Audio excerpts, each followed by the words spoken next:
Call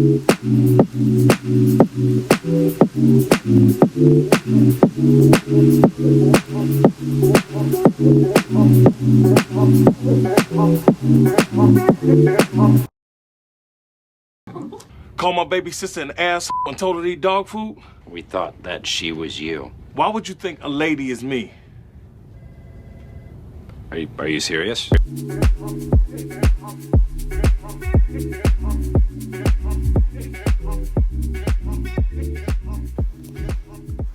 I'm back again with another video. And then this category is going to go off three. No, this topic is going to go off, or this theory is going to be based off three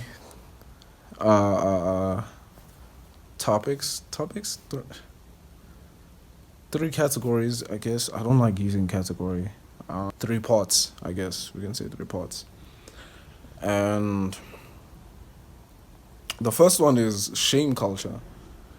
Like, I know a lot of us have been in, situations where a lot of us are very shameful for a lot of things that are really unnecessarily shameful. Like, if you get what I'm trying to say. Like, there are things that are normal, but people make other people feel bad for embracing the normal, I guess. For example, say your friend came over and he said, yo, I brought some alcohol, let's drink. I don't want to drink. Or you tell your friend group, I don't want to drink. They ask you why. I'm like, I just don't want to drink. And in that split moment, and it's a very short moment, they undermine you. What? I don't want to drink. It's not like you don't want to be in that situation or with that company. It's just you don't want to do this particular thing that you're not comfortable with. But a lot of people tend to bring a lot of shame culture into normal choice making. I, as an individual, choose not to go outside today because it is raining, but then the majority chooses to go outside. Why am I feeling negatively impacted by other people's, sayings in terms of what choice I made, But I'm on my bed, by the way. But yeah, that's all it means. It's like, why is there a culture in terms of making an individual feel bad for making a choice of not doing something that they're not comfortable with?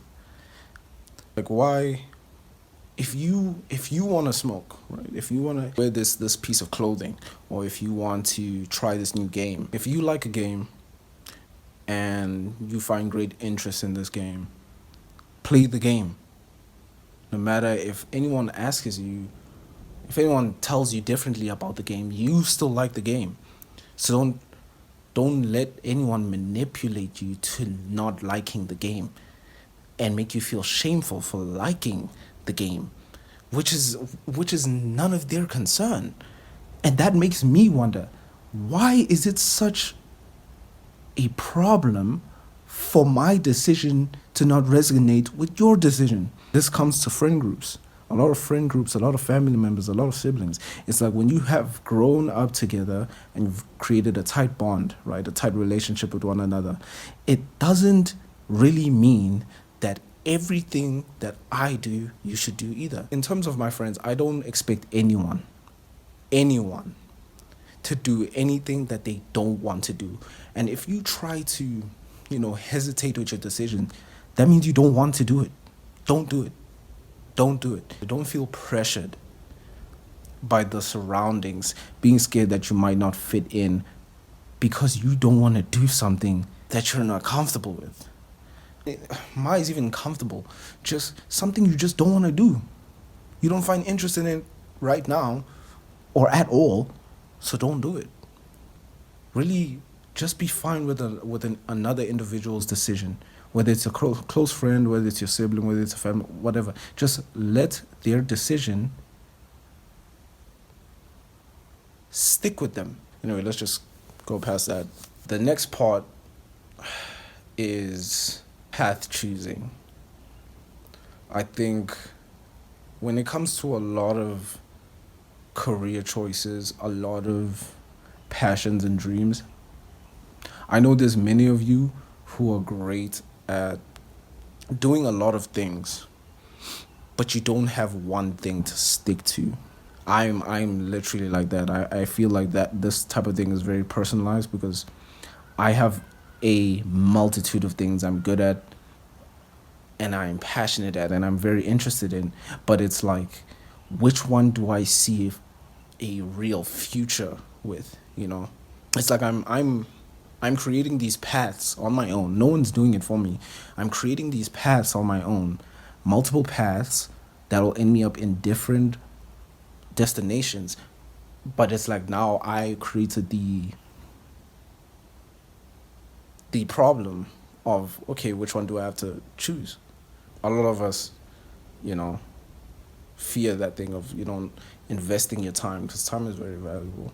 Time is very, very valuable, and we don't want to waste it. In order to find that successful lead, that successful path, you have to not be afraid of making the wrong decision. You have to embrace the fact that you might waste this amount of time on this thing just to find out that it was the wrong thing. And the scary part is like, what if I invest the most of my time in that one thing and then I realize that that was the wrong path to, you know, stick with? But that's a good thing, because now you're one decision down, one less decision down to finding that true thing that you actually need to stick to. If you have all these multitude of things that you're really good at and you're not sticking to one at a time, you will never really know which one is for you.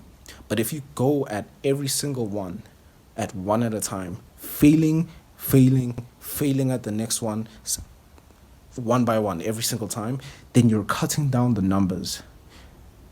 You're cutting down the numbers, and then eventually you will end up with one last thing. And some of those failures will lead you to that one last thing. That's what you also got to think about. It's not about the destination, it's about the journey. And sometimes there are things within the journeys of different paths you take which will bring resources, inspirational material, innovation in terms of what would really suit you. At every point of failure, you will gain something from each, you know, era of that life, or of that moment, or of that period of your life. So don't be afraid about those things. And I'm trying to do that type of thing. Like I'm speaking to a camera on my phone, on my bed, posting on YouTube. Do I see it as something that is really going to outlive my potential in terms of creation, in terms of desire and compassion of what I really love? I don't know, dog. Like, I don't know. I really don't know, bro. I don't know. But I'm okay with not knowing.